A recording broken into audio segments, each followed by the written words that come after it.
Amidst the blinding flashes and heavily orchestrated protocol, a handshake between two global superpowers sets a remarkably tense stage. The host nation leans heavily into pageantry to project strength.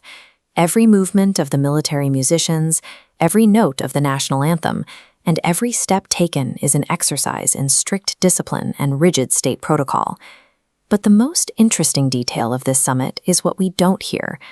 9 years ago, the threat of North Korea dominated these exact diplomatic meetings. Today, that issue barely registers on the agenda. That silence is telling. The geopolitical battlefield has moved away from traditional geographic military standoffs and isolated dictators. The modern theater of engagement looks entirely different. The true conflict of this summit takes place far from the microphones. This is a direct collision between two entirely opposing ways of wielding global power. President Xi Jinping operates with the precise mechanics of an immovable object. His diplomatic meetings are strictly business, devoid of pleasantries, and tightly locked to a pre-established agenda. On the other side, President Donald Trump utilizes deliberate unpredictability. He approaches diplomacy on the premise that nothing is off the table, regardless of the official schedule. That approach means dropping unscripted flashpoints directly into the room. The first major issue queued up for discussion is the flow of fentanyl into the United States. The second item carries even heavier geopolitical weight, the economic and territorial status of Taiwan. Put those two operational doctrines in one room, and friction is guaranteed. One side demands absolute adherence to a script, while the other weaponizes disruption. To understand the actual stakes, look at the people standing behind the leaders. The American delegation resembles an economic war council rather than a traditional diplomatic corps.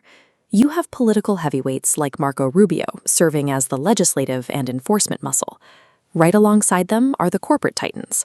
Tim Cook, Elon Musk, and the head of NVIDIA form the economic frontline of this meeting.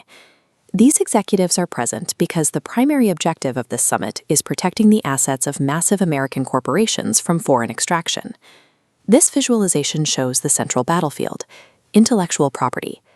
IP encompasses the proprietary technology, source code, and trade secrets developed by these exact tech companies. In today's economy, those digital blueprints carry the exact same strategic value as physical national territory. Seeing this group of politicians and CEOs together proves that American corporate wealth and government leverage are operating as a single unit to defend digital supremacy. The dynamic established at this summit shows how international relations operate today. Simple political treaties have given way to complex, high-stakes alliances between sovereign states and massive corporate conglomerates. National defense still requires borders and oceans, but the modern frontline is silicon, embedded in artificial intelligence and woven through global supply chains.